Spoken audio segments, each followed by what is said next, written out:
Oh, what a difference a week makes. Now, if you've been following along, we've been covering a growing list of Trump appointees for his administration with abject horror, as his picks range from cartoonishly evil to frustratingly ironic. But with each new pick, a single familiar thought has passed through our minds. How long will this awful person actually be in charge of the department that they've been nominated for? Now, the standard unit of measurement since the last Trump administration has been the Scaramucci, named after former White House Communications Director Anthony Scaramucci, who lasted a staggering 11 days in his position before being removed by then incoming Chief of Staff John Kelly, who also happened to be replacing another Trump pick, former Chief of Staff Reince Priebus. It was a real revolving door. So John Kelly fired Scaramucci, or the Mooch as he liked to be known, and that happened less than 2 weeks after he'd been given the position by Trump, resulting in one of the shortest tenures in a presidential administration, and inspiring people to start measuring Trump administration officials' time in their position as Scaramucci's. He used his 11 days he made the most of them. Yes. He was on the TV every day saying loud shit. Saying how unloyal a lot of people in Trump's orbit were. Every journalist that called him, he'd answer the phone just pissed drunk and just start talking shit on the record.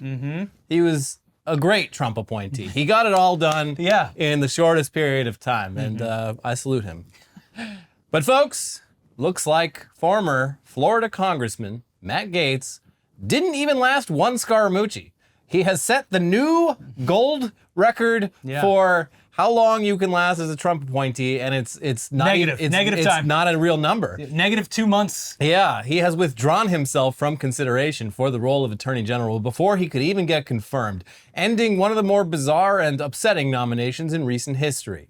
We're going to hope and assume that you've seen our other videos so that we don't have to retread all the nasty details about this freak. Yeah. But everything about this nomination just seemed so diabolically obvious that this was probably the only way it was ever going to end. Trump nominated Gaetz for AG just barely a week ago, causing Gaetz to immediately resign from his role in Congress, which was very convenient because the House Ethics Committee was set to release a report about Gaetz involving what is alleged to have been some grossly immoral and illegal behavior with some very young women. Yeah, but since he resigned from Congress in anticipation of this new promotion, he and a lot of MAGA Republicans apparently assumed that the House investigation was just dead in the water. Water under the bridge? We made quick work of that. Nothing to worry about going forward. And look, for a brief moment, they were kind of right. House Speaker Mike Johnson publicly stated that he would strongly suggest that the committee not release its report, and Marjorie Taylor Greene jumped on Twitter to publicly blackmail other members of the Republican Party if they decided to speak out against Gaetz. So the committee report wasn't released, but the nomination itself reignited a ton of interest in the report, as well as the case against his former friend, Joel Greenberg, who is currently serving an 11-year prison sentence for sex trafficking and identity theft, among other things. Also, at one point, just this week, a hacker claimed to have acquired a file that was filled with evidence and testimony against Gaetz through a separate defamation case filed by another former Gaetz ally. Messy, messy, messy. It was, and it continues to be. All in all, it appeared, at least as of the middle of this week, that Matt Gaetz was being credibly accused of paying for sex, using his and his fake stepson's Venmo accounts to pay women for certain activities, and that one of the women he'd had sex with was 17 at the time they'd had sex. Apparently that alone wasn't enough to sink him, despite members of the Republican Party very vocally coming out against Gaetz, with some stating that there was no way he would actually get confirmed by the Senate. Well, Mr. President, a second sexual encounter with a 17-year-old has hit the news feeds. Yikes. And apparently that accusation, combined with everything else, was finally what ended his non-existent career as United States Attorney General. Here's the Associated Press with more. Matt Gaetz withdrew Thursday as President-elect Donald Trump's pick for Attorney General amid continued fallout over a federal sex trafficking investigation that cast doubt on his ability to be confirmed as the nation's chief federal law enforcement officer. The announcement caps a turbulent 8-day period in which Trump sought to capitalize on his decisive election win to force Senate Republicans to accept provocative selections like Gaetz, who had been investigated by the Justice Department before being tapped last week to lead it. The decision could heighten scrutiny among other controversial Trump nominees, including Pentagon pick Pete Hegseth, who faces sexual assault allegations that he denies. While the momentum was strong, it is clear that my confirmation was unfairly becoming a distraction to the critical work of the Trump-Vance transition. Gaetz, a Florida Republican who one day earlier met with senators in an effort to win their support, said in a statement... I'm sure those two things have nothing in common. It is funny that he was sent down to grovel and really put the feelers out on whether or not he would be nominated. I met with the senators. They all loved me, of course, but I thought about it and I made the personal decision to step aside. Not that every senator I met with visibly recoiled when I entered the room. It was the other thing. It was just that I felt it was duping. These guys, they're being a little bit cold towards me, but you know what'll warm them up? If I show them pictures on my phone of myself having sex with hot young women. All my sexual conquests, and then tell them repeatedly. It's a great icebreaker. And tell them repeatedly how you took drugs in order to, quote, last all night. That's right. The reporting continues. There is no time to waste on a needlessly protracted Washington scuffle. Thus, I'll be withdrawing my name from consideration to serve as Attorney General. Trump's DOJ must be in place and ready on day one, he added. And just a side note on all this, as he is known to do, Musk took to X, the everything app, to talk about how great of a pick Matt Gaetz was, immediately right before Matt Gaetz pulled his own name from the nomination. He knows how to pick them. Big things coming for Mr. Gaetz. Anyway, we already got Ken Paxton falling right into line. Doing what he does best, which is some fucking bullshit legislation in Texas that's just meant to attract the attention of Trump and conservative media. Yeah. As for the most recent updates regarding those Gaetz accusations, Gaetz Gate, CNN reported the following. The woman who says she had sex when she was a minor with then Representative Matt Gaetz told the House Ethics Committee she had 2 sexual encounters with him at one party in 2017. Sources familiar with her testimony tell CNN. The woman, who was 17 years old at the time, testified that the second sexual encounter, which has not previously been reported, included another adult woman. She also testified to both sexual encounters in a civil deposition as part of a related lawsuit, sources said. After being asked for comment for this story, Gaetz announced he was backing out as President-elect Donald Trump's Attorney General nominee.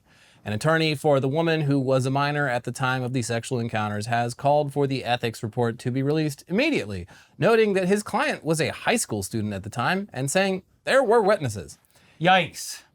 And yeah, as we showed on our most recent episode, there's a whole gigantic chart. Look at this graph of Venmo transactions pointing at Gaetz. And if nothing else, even if these were just accusations, it's still fucking bizarre to send hundreds of dollars to legal or barely legal teens with notes like, love you, and thinking of you, or cartridges.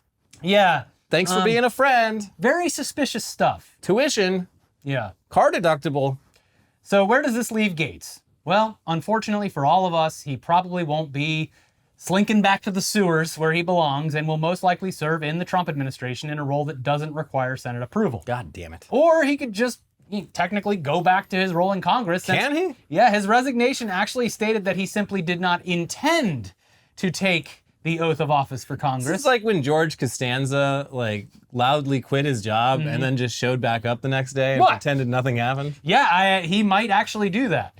He can now just intend to take the oath instead of not intending to.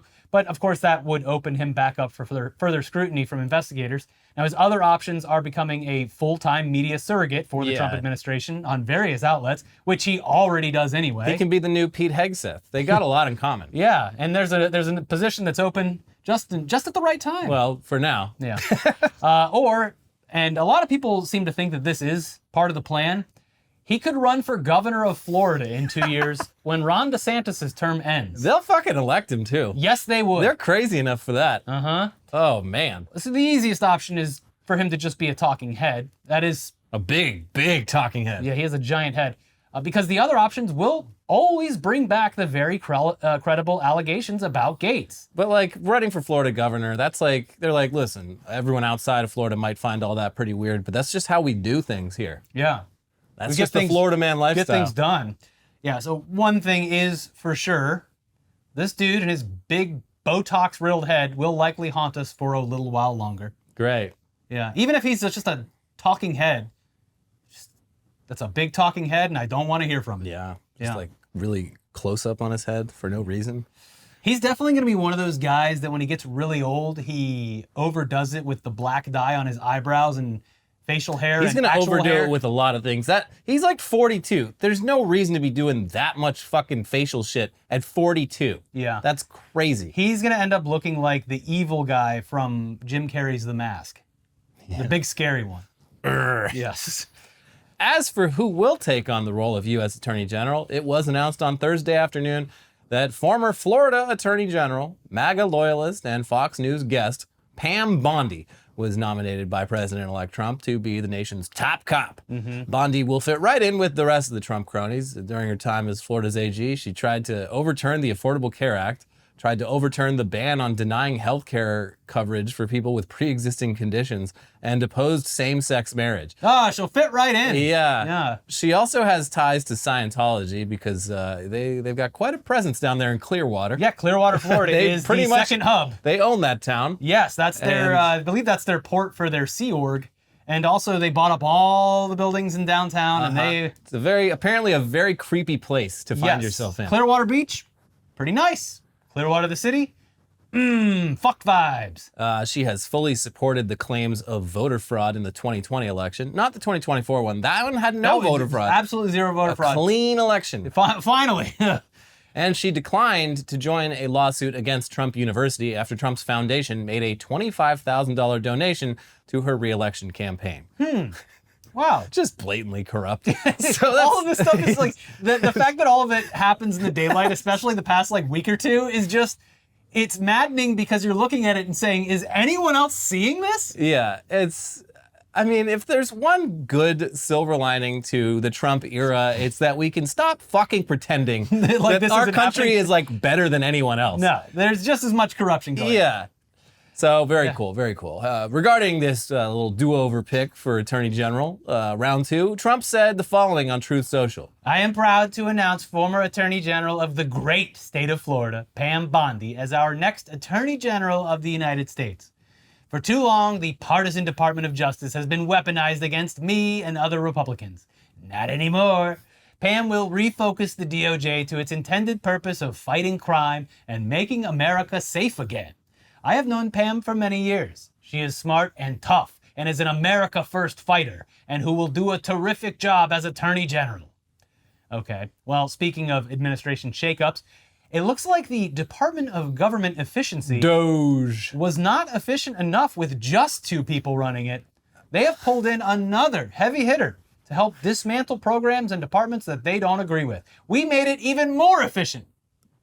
Marjorie Titan Reed. Are you fucking serious? Has been tapped to work alongside Elon Musk and Vivek Ramaswamy, and we can only hope that they all eat each other alive during some sort of sick internal power struggle. Here's what I hope. I hope she gets Elon into CrossFit and he does it, and then the thing that happens to like an alarmingly high percentage of people who do CrossFit happens to him. By which I mean he breaks his fucking back doing pull-ups completely wrong. Debilitating injury. Yeah. Doing rapid pull-ups. I'm so fit. The other likely scenario... Exercise is a sport. The other likely scenario is Marjorie Taylor Greene asks for a little bit of IVF and to help, perpetuate the Elon Musk population. She's still fertile, probably. Maybe. I'm not going to comment on any of that, but I'm just saying... anytime Elon Musk tends to work with women, they usually end up with his children. The cum is always on the table for those who want to take... And he's not fucking them. He's not having sex with them. That's disgusting. He is simply providing his semen to anyone who is willing to take it on. Yeah, and I think she might be willing. Anyways, here's the NBC News with the real story here. Representative Marjorie Taylor Greene, Republican of Georgia, has been tapped to lead a new House subcommittee that will work with the so-called Department of Government Efficiency led by Elon Musk and Vivek Ramaswamy. Greene's group will be dubbed the Subcommittee on Delivering on Government Efficiency, allowing it to share the DOGE acronym with the outside of government entity commissioned by President-elect Donald Trump. I'm excited to chair this new subcommittee designed to work hand in hand with President Trump, Elon Musk, Vivek Ramaswamy, whatever, and the entire DOGE team.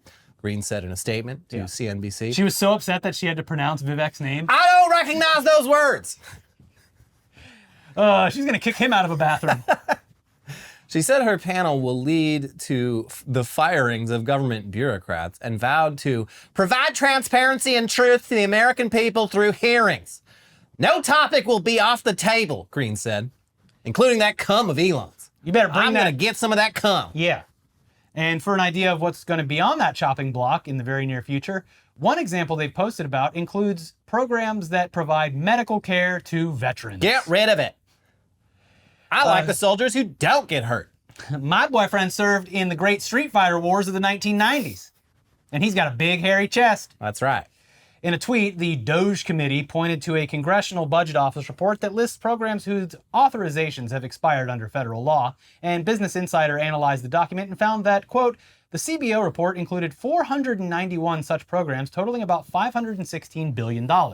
Most of that money goes to 24 big-ticket items, including medical care for veterans, housing assistance vouchers for low-income renters, college Pell Grants, the National Institutes of Health, the Federal Bureau of Investigation, and NASA's major initiatives. We don't need any of that shit. Get rid of it. Yeah, SpaceX will take over. First of all, what the hell do veterans need health care for? When they got the VFW, they're still selling beers for $1 down at the VFW. It used to be a quarter, though, Elliot. I know. Biden's economy. Yeah, they also provided a handy graphic showing the budget appropriations and what the money is used for. And yeah, it's right there at the top. All programs that help Americans who are most in need of assistance. Fuck them. And a vast majority of those funds go directly to the medical care of military veterans. Typically a button you don't press when you're a Republican or Republican adjacent. Well, that's the thing. They talk a big talk, but then in practice, they're really not that good for the military and veteran communities. But the fact based on the cult-like response too, veterans will thank them for it. the fact that they're just considered the party of The military, soldiers and veterans and whatnot, they can get away with shit like this. Whereas, like, if the Democrats even got anywhere near touching any of this stuff, you'd never hear the end of it. Yeah. So this is just one example of the approach that they'll be taking in the quest for ultimate efficiency. But it seems as though they're going to look at numbers and then suggest cuts regardless of what those budgets are funding. Wow, that's a big number. Let's get rid of it. Yeah, it's like when Elon bought Twitter and he was just sort of going around like flipping switches. Yeah. Just, all right, I guess we didn't need whatever that was. We should reallocate those funds to a giant metal X that goes on the roof.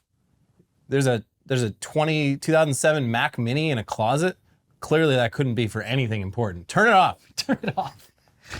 Moving on, though, here in the United States, if you try to do a coup and it fails, well, all you have to do is sort of lie about it for 4 years and then get reelected to the position that you tried to steal back in the first place. Beep, bop, boop. Done.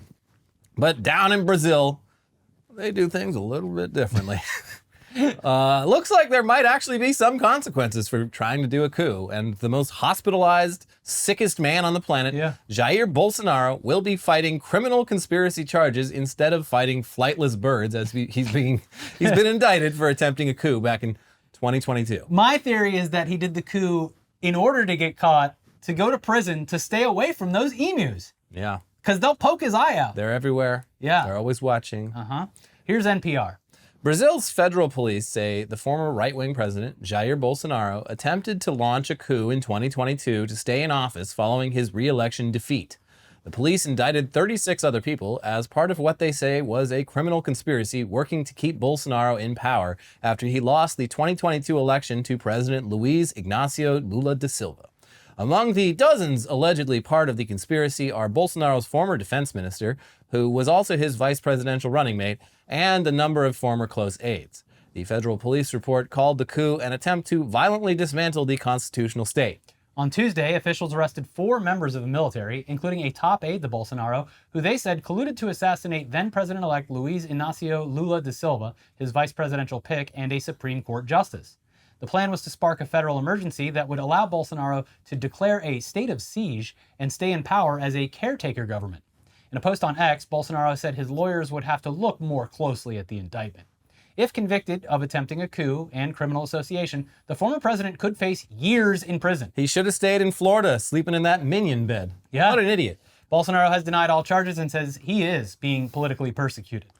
So, yeah, the Chad Lula da Silva versus the virgin Joe Biden. He had even less time to prosecute And wow, turns out you can just prosecute a former president for doing crimes. What? And more than fucking almost 3 dozen other people involved in it. Yeah. And it's a lot easier to do that when you are an actual populist president who appeals to, the working class and presents a unified vision of like improving society in various ways instead of being a symbol of the status quo and everything wrong with it. Yeah. It's crazy how much more you can accomplish when you stand for something. It is going to be looked back as just catastrophic that someone tried to do a coup and then just nothing happened. Yeah. And then they got reelected. Yeah, it's just, again, silver lining. Everything's fucking bullshit. Yeah. All the things that are supposedly great about America are fucking bullshit, and they always were, but now we know. There's some good things. Yeah? Yeah, like theme parks and hot dogs. I like the national parks. That was cool. And national parks. That was cool of them to do that, but like, that's another thing that's like, you assume we're always going to have these national parks, and but then it's like, well, maybe not. J.D. Vance a couple months ago was like, we got a lot of federal land that we could do some stuff with. I mean, he's like not wrong about that, but it's that doesn't bode well. Kind of a red line. Protected land, and it's stupid to be like, whoa, all these people that need housing, why don't we just send them out into the wilderness? That's the only thing I can come up with is just sending all these people into the fucking wilderness. Yeah. What do you mean build more housing in cities? No, ew.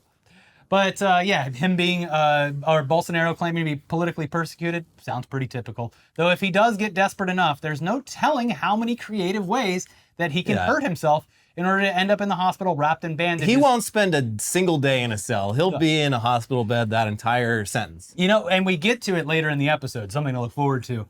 But who isn't being accused of doing a coup, but is still ending up wrapped in bandages multiple times over the past couple of months and years is Jay Leno. Jay Leno, the second most hospitalized man. And we'll get to it, don't worry. He pissed off the Final Destination demon, and they're coming for him. Yeah, he cannot stay healthy. He has earned himself many kisses from the devil. Yeah. Okay, well, we will be back with more, including that in just a second, and also including a brief story about yet another member of the Internet Today Rogues Gallery coming back in this very weird week. We've heard from so many in the past week or so. A lot of callbacks. We haven't heard from this guy in quite some time. But first, let's take a second to thank today's sponsors, starting with Manscaped. Fellas, the holiday season is here, and trust me, you don't want to be the guy showing up with tangled tinsel in your ornaments. Luckily, our friends at Manscaped have got you covered from head to, well, down the chimney with the Beard and Balls bundle. Featuring the Lawnmower 5.0 Ultra and the Beard Hedger, this bundle will make sure you're a gift worth unwrapping. Get ready for those mistletoe moments and get 20% off plus free shipping with the code NEWSDUMP at manscaped.com. The Lawnmower 5.0 Ultra is your balls' new best friend. It cuts through the North Pole of bushes with ease, and it's gentle on your most delicate Christmas ornaments. It's got 2 skin-safe blade heads for versatility, whether you're after a tidy trim or a smooth, festive finish. And it's got dual LED spotlights, so you can see everything clearly, even in those tricky spots. It's like Rudolph the Red-Nosed Reindeer for your balls. Yeah. Yeah. This naughty boy is waterproof, so you can trim in the shower and avoid a blizzard of hair all over the bathroom floor. Its travel lock feature is ideal for holiday getaways, ensuring your trimmer stays off in your luggage and ready for action when you are. And it's perfect for a quick trim before any holiday party. No one wants to find hair in their eggnog. There's also the Beard Hedger. Keep your beard in check, or Santa might think you're after his job and his wife. The Beard Hedger's titanium-coated T-blade will tackle your winter beard, whether you want to go full-on Santa or keep it neat for New Year's. It has a built-in zoom wheel with 20 different lengths, which means no more bags of assorted guards. It's waterproof too, perfect for trimming after a snowball fight or just freshening up in the shower. It's got 60 minutes of runtime with an LED charge indicator because nothing's worse than a half-finished beard when your sleigh is ready to go. Join the 11 million men worldwide who trust Manscaped to stay sharp this holiday season. Get the Beard and Balls bundle today and slay your grooming routine. Get 20% off plus free shipping with code NEWSDUMP at manscaped.com. That is 20% off plus free shipping with the code NEWSDUMP at manscaped.com, because Santa isn't the only one who needs his sack well groomed this year. Whew! This episode is also brought to you by Public Rec. Let's be real, guys. Wearing nice pants sucks. Who decided that stiff, uncomfortable fabric squeezing your family jewels was the key to looking sharp? Well, here's an early holiday gift from me to you. Those days are finally over. Public Rec's Daymaker pants are here to make sure you stay comfy and classy this season. They feel like your favorite sweats, but they look like tailored pants. And no one's ever gonna know. Nobody's the wiser. They're super stretchy with an elastic waistband, so you can rock them anywhere.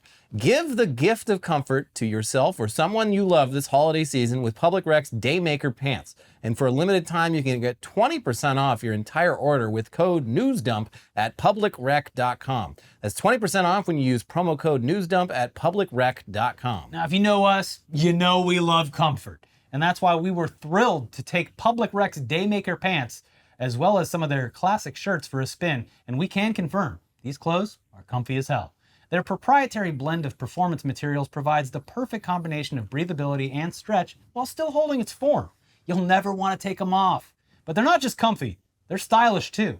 The Daymaker pants come in 10 unique colorways, from navy, dark olive, and stone gray. You're sure to find the right color for you. Public Rec not only has the most comfortable pants ever made, but they have a huge selection of high-quality everyday basics. You can revamp your entire wardrobe with their perfect-fitting polos, shorts, and hoodies. Stop suffering in regular pants and give the gift of comfort this holiday season. For a limited time only, our viewers get 20% off when you use code NEWSDUMP at checkout. That's 20% off with the code NEWSDUMP at publicrec.com. After you purchase, they'll ask you where you heard about them. Please support our show and tell them we sent you. Yeah. Say goodbye to pants that put up a fight, because when comfort meets style, you've found Public Rec. All right, now let's get back into the news, and here's a name that we haven't heard in a little bit. Jussie Smollet. Oh, shit. Yeah, that would be... We really are going into another Trump era, aren't we?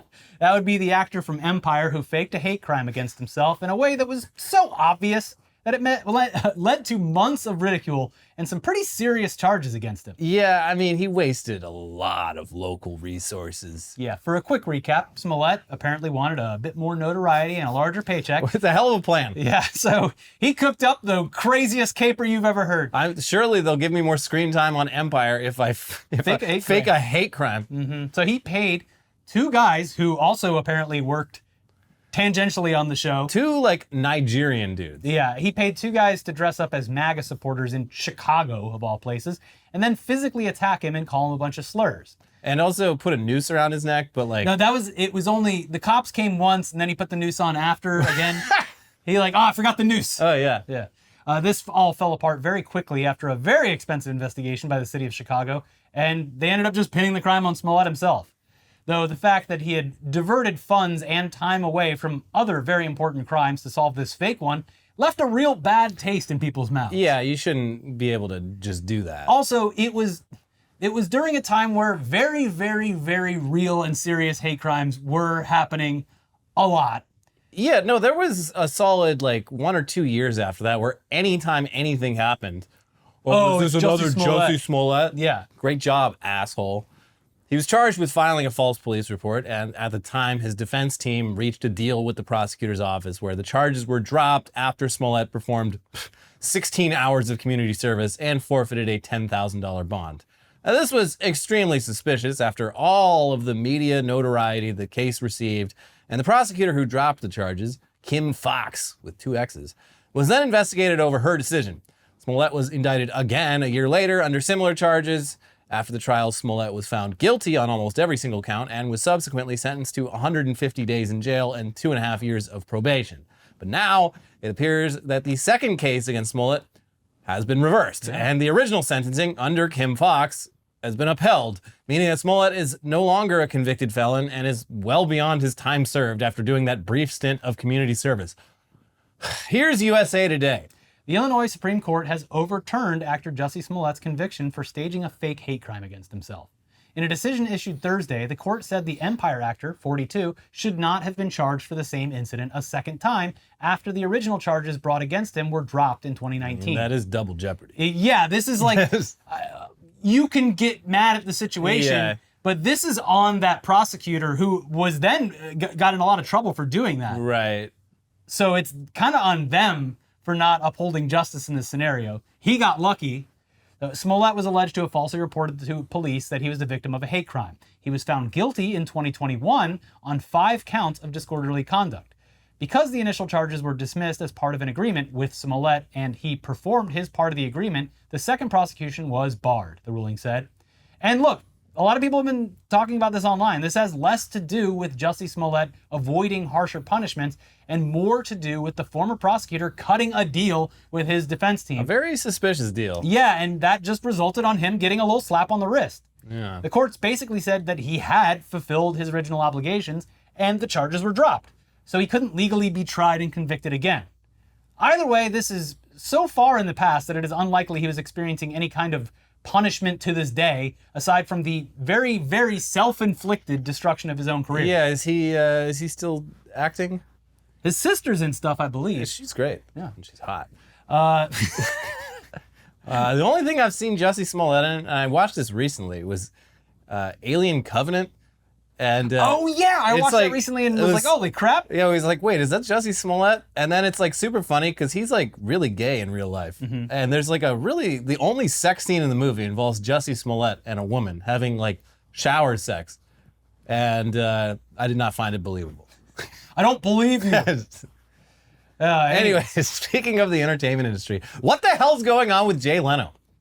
I don't know. This man, he's really coming for the throne. He kicked a black cat. He walked under several ladders. He's stepped on so many cracks. He's trying to do a coup for Bolsonaro's hospital room. Uh-huh. Yeah. He looks really cool now, though. Who, Jay Leno? Yeah, he's got a fucking eye patch. Yeah, he has an eye patch, but it's covering up, and half of his face is black and blue. Well, you let that heal, and you keep the eye patch, and then you drive around in your fucking... Cruella de Vil-looking cars? Yeah, it's pretty cool. Oh, wow. You look like Snake Plissken. Pretty cool. But yeah, is this all some sort of cosmic retribution for what he did to Conan O'Brien? I think so. Is God canonically Irish? Yes. I think so. Yeah. Does he owe someone millions of dollars worth of gambling debt and refuses to pay, so they keep tinkering around in his cars late at night? How many times do we have to keep teaching you this lesson? Something's going on because he keeps showing up on camera with increasingly severe injuries, and it's causing a lot of people to wonder what the hell's happening to this man. Yeah. First, he gets badly burned while working on one of his just too many cars, and then he gets into a motorcycle accident, which results in multiple injuries, and now he's apparently fallen down a large hill, and this explanation is already spawning conspiracy theories online. I fell down a hill, don't worry about it. That's an excuse that a battered wife in like the 11th century would tell her other fellow female friends. Yeah, not to make light of an injury, I guess, but yeah, so two things that people are latching onto here is he stayed at like the most budget motel ever while performing at a resort. Hey, yeah, he is frugal. He is frugal. Yeah, I respect that. It's kind of weird, but someone did like a Google Street View of the hill, and it's like no one would confuse that for a way to cut through to somewhere else. It is like a significant drop straight down. It would be funny if like Jay Leno, despite owning 1,000 cars, is like really big on like city planning and like, you know, you got to walk places. This with the car culture, America's too dependent on cars. Yeah, there's freeways. They're adding another lane. Have you seen this? Have you heard about this? It's never going to work. Anyway, here's the story as told from The Hollywood Reporter. Jay Leno is recovering after falling down a large hill over the weekend, leaving him with an eye patch and a large bruise. The former Tonight Show host was asked about the accident by TMZ on Monday, where he shared that he was staying at a hotel located at the top of a hill and fell while walking to a nearby restaurant towards the bottom of the hill. To get to it, I didn't have a car, so you had to walk about 1.5 miles around. I said, well, the hill doesn't look that steep. It's about 60 or 70 feet. Let me see if I can go down that hill, Leno explained, detailing the fall, which left him with a bruise covering half his face. I fell down. Boom, boom, boom. I rolled down the hill, hit my head on a rock, knocked me in the eye. He's like, I'm sure that this probably happened. I'm just picturing the scene from like Hot Rod where he falls down the hill and it's just absurdly long. A deeper cut, the scene from Kung Pao Enter the Fist where a baby's tumbling down the hill and someone grabs it and is like, oh, okay. And then just puts it and keeps rolling down the hill. But yes, it is. I'm sure this happened. But the amount of detail that he goes in with every particular injury. Yeah, it's got some like RFK, the bear story vibes. Yeah, he's creating a whole universe. So yeah, And of course, there was a perfectly positioned rock at the bottom, and yeah, well, that's where I hit my eye. Okay, a lot of detail here. Yeah. So Inside Edition posted a video of Jay where, looks like he's been back room at a Vegas casino in the 50s or something after counting cards. Half of his face is black and blue, and he's wearing an eye patch. The internet does what it does, and now there's theories about his injuries. Here's a few examples. Now, first of all, there's obviously no shortage of accusations of this being highly suspicious, with countless people chiming in to say something along the lines of, this doesn't add up. But here's a few detailed posts. It was a hate crime. They were like, you're in MAGA country. Yeah. And The Rock had a MAGA hat on it. Yeah. Here's some more detailed posts. Just let me get this right. 1, net worth of $450 million, stays at a Hampton Inn 30 miles outside of downtown. 2, builds a brand about being obsessed with cars, walks a mile through the woods to get dinner. 3, falls 60 feet down a hill, injures his right arm and left side of his face. Yeah, I mean, if you're that old and you fall down a hill, I feel like the injuries would be worse. But I mean, he's also pretty severe. He's oddly shaped, so maybe he sort of rolled. That chin took most of the damage. Yeah, he took it on the chin. Yes. Jay Leno. This almost leads into the same excuse or the same question of when you were that rich, why not just call an Uber? It's the same thing that you get posed to when you see a rich person get a DUI. Where you're just like, you have infinite money. Mm-hmm. At least get an Uber. If it is actually a mile and a half away and you don't feel like Jay Leno is walking the full America distance. is too dependent on cars. We need to start walking more places. They can put the people movers in here. Imagine a staircase down this beautiful hill. What was a man worth $400 million doing at the Hampton Inn? He's frugal. Yeah, that's how the rich stay rich. Yeah, they're not spending money on fancy resorts. Mm-hmm. Yeah. Someone is trying to kill Jay Leno. Maybe. I mean, Conan O'Brien, where has he been the past week or so? And here's a more concrete... Conan O'Brien needs an enemy. That's a new podcast. Yeah. Here's a more concrete theory. Nah, Jay Leno got his ass beat and tortured. Fell down a hill and then went and performed the same night? Hell nah. That Hollywood mafia got his ass. I love the idea that it would be like NBC who's like, we need ratings again. Mm-hmm. Someone get Jay Leno on the phone and he's like, nah, I don't think that. I think I'm pretty happy just working in my car. Nobody says no to NBC, Jay. Yeah, Sounds like someone needs to remind Jay Leno who runs things in this town. Book him a gig down at the Yamava Resort, but tell him he can't stay there. Tell him he has to stay at a Hampton Inn an hour away. And make sure that Hampton Inn is on a hill surrounded by steep cliffs. It's odd. Yeah. So another post. I fell down a hill at a hotel is the most obvious I owe the mafia nuclear budget money panic story of all time. And then, of course, that brother is in deep gambling debt. Which maybe, I don't know, does he even gamble? What if he was a secret gambler? Because he does perform at a lot of casinos. Yeah, this is a trope, a movie trope, where yes, someone keeps showing up with more and more significant injuries, and the tale behind the scenes is that he owes somebody money. There's a loan shark that is beating his ass. But again, I'm sure that he actually just fell down a hill. But yeah, I mean, like if Jay Leno owed someone a lot of money, it'd be very easy to collect on that money by taking one of his, again, like hundreds of cars. No one would even know it was gone. Take the one that burned me. I don't like being around it. I don't like looking at it. That car's evil. Yeah. Anyways, finally today, a few dumb crypto news stories for you, including a follow-up to a years-old story about a duct tape banana being labeled as an art piece. I liked that. And then selling for a whole lot of money. Would you be surprised to learn that the new owner of that banana is a crypto bro? No, not at all. Well, here's Dallas ABC outlet WFAA with more. A piece of conceptual art consisting of a simple banana duct taped to a wall sold for $6.2 million at an auction in New York on Wednesday, with the winning bid coming from a prominent cryptocurrency entrepreneur. Comedian by Italian artist Maurizio Catalan was a phenomenon when it debuted in 2019 at Art Basel Miami Beach. As festival goers tried to make out whether the single yellow piece of fruit affixed to a white wall with silver duct tape was a joke or cheeky commentary on questionable standards among art collectors. At one point, another artist took the banana off the wall and ate it. The piece attracted so much attention that it had to be withdrawn from view. But 3 editions sold for between $120,000 and $150,000 according to the gallery handling sales at the time.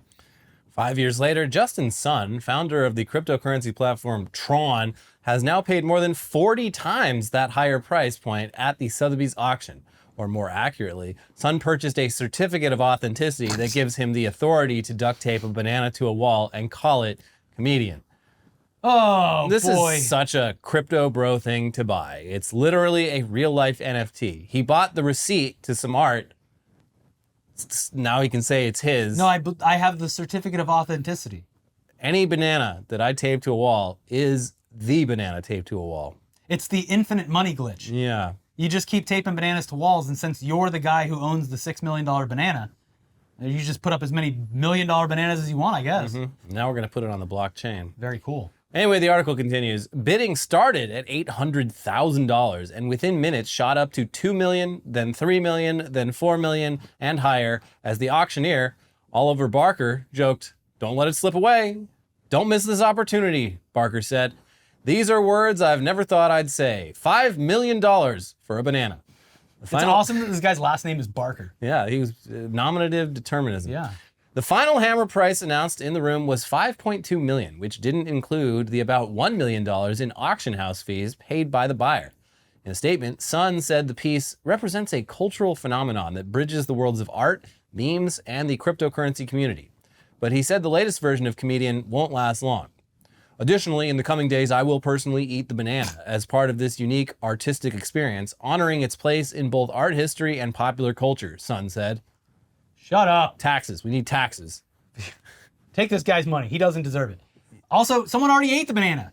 That's not even a new creative thing that you're doing to it. Another artist ate it at the exhibition. But this is a new banana.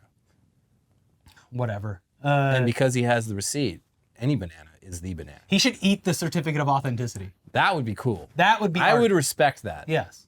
All right, over in obvious crypto news, it turns out, shockingly, Logan Paul, the one who beat up Mike Tyson. Nope. Wrong Paul, brother. Logan Paul, the one who was on Bizarrevark on Disney. Nope, that's Jake.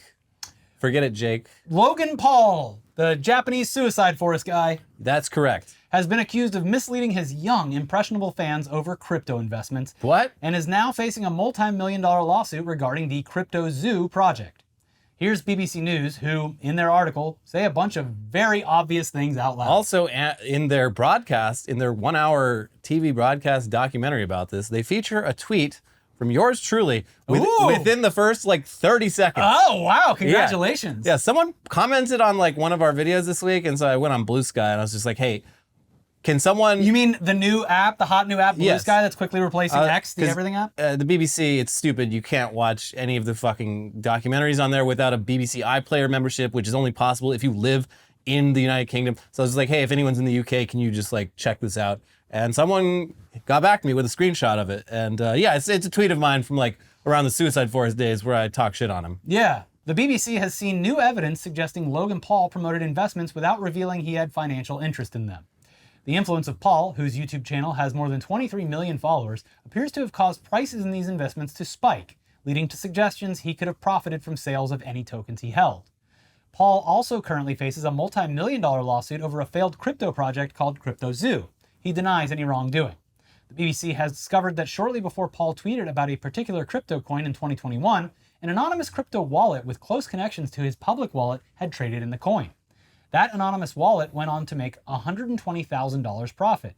Our finding comes after Time magazine reported similar activity involving a different cryptocurrency and another anonymous wallet. And they go on to say that they'd requested an interview with Paul, and his team demanded that the BBC reporter fly to Puerto Rico, where he lives for tax purposes, for that in-person interview. And then once they agreed to do so, they showed up to find a Logan Paul lookalike sitting in his place, ready to answer questions, which is it's pretty funny. It's kind of funny. Yeah. I'll be honest. That's a good bit. Points for that. Yeah. Yeah, especially when you get a look at the guy, it's a pretty solid likeness. When I scrolled through the picture, I was like, oh my God, does Logan Paul have cancer? Yeah. That was my He immediate just looks reaction. like a slightly more homeless Logan Paul. Yeah. But yeah, the BBC was not amused, and after the interview was abandoned, they claimed that Paul's lawyers sent them a letter threatening consequences if they published their findings.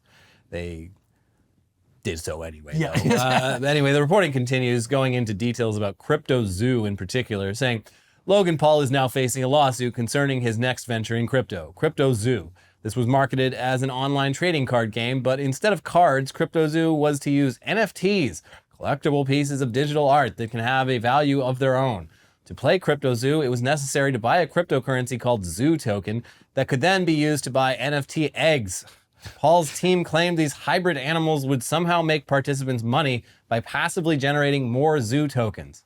It's a really fun game that makes you money, he told his audience shortly ahead of the launch in September 2021. CryptoZoo attracted about $18.5 million in investment. Ugh. At least 130 investors are now involved in a lawsuit against Paul. They claim they lost about $4.2 million. The lawyer behind the claim, Tom Kirker, himself a popular YouTuber on legal affairs, says the failure to deliver the game forms only part of the case. He says leaked messages reveal Paul and his team were involved in a stealth launch of the Zoo tokens, allowing them to quietly buy in at a low price. The team appeared to agree that they can begin selling once the total value of all the Zoo token in circulation hits $200 million, he says. Paul has repeatedly denied any wrongdoing related to CryptoZoo. Earlier this year, Paul announced a partial compensation scheme for disappointed investors. Always something you do when you've done nothing wrong. I did nothing wrong, but anyway. He promised to refund people who had bought the NFT eggs, but only if they agreed not to sue him for anything related to crypto. Okay. So it's like just a preemptive settlement. Yeah. I did nothing wrong, but I'll give you a little bit of money if you also say that. I feel like every popular YouTuber does this. There was recently, it was an actual like crypto website that published this investigation into Mr. Beast. And I haven't seen it get picked up outside of that, but like it seemed like they know what they're fucking doing. This is like their area of expertise. And it was a very lengthy, detailed. Like half this shit I can't fucking follow it, but like it seemed like a pretty rock solid case that Mr. Beast has been like wash trading cryptos for like years and has made tens of millions of dollars rug pulling people. Yeah. And I feel like a lot of this is just, I mean, it's predatory in the sense that they ripped off their fans, but also the fact that they were probably doing this like la la la la la, where they're like, yeah, this company's gonna give you a ton of the crypto, and then like you promote it, and then like that's worth money. You can cash out whenever. And it's like, oh, okay, sure. Yeah. Well. Or in Logan Paul's case, you allegedly conspire behind the scenes to actually do that. So who knows? That's the thing with Logan Paul is like he put his fucking name and face to this. Where the Mr. Beast thing is just he would be like, oh, I just bought some tokens of this, and then a bunch of people would buy them, and then he'd sell those tokens and make a huge profit. Yeah, he would like tweets or respond to tweets by companies. Like, oh yeah, pretty cool project you got here. Anyway, these people are all terrible. Yeah, but you know who's not terrible? You know who you can buy a physical product from? That's right, baby. Take a look at these. That's releasing, as of the time you watch this, it might be out, but we will leave a link in the description below. It goes live at 3 p.m. Eastern today, Friday. What's today? The 22nd. Yeah. You can buy this, and it helps us out. They sit on top of your monitor. They can sit wherever you want. They look at you. They laugh at you. Yeah. Laugh with you. This is not an investment. This is not investment advice. This is just a product that is This physical. will not gain value. No. In fact, it'll probably lose value. Yes. But buy at the top. That's what they always say. Yeah. And that's us right now. You can buy us. Go to the link in the description if it's after 3 p.m. Adult on Friday. collectible, not a toy. That's right. It says right in the box. But anyways, these aren't dolls, these are figurines. And they're collectible. Make sure you leave a like on the video. Do it right now. Click the like button. We really appreciate you doing that. If you'd like to talk about anything we mentioned today, including our little guys here, leave a comment below. Get a conversation going. Tell us about something you did today. I don't care. Then click the subscribe button if you're not already subscribed. Do it. These are Monitor Buddies. Buy them. And then watch our 2 most recent videos. We got some tech news, some RazzleCon news. We got a bunch of stuff for you to watch and listen to. So check all that out, and we'll be back with some weird news soon. Bye-bye. Boom! Boom!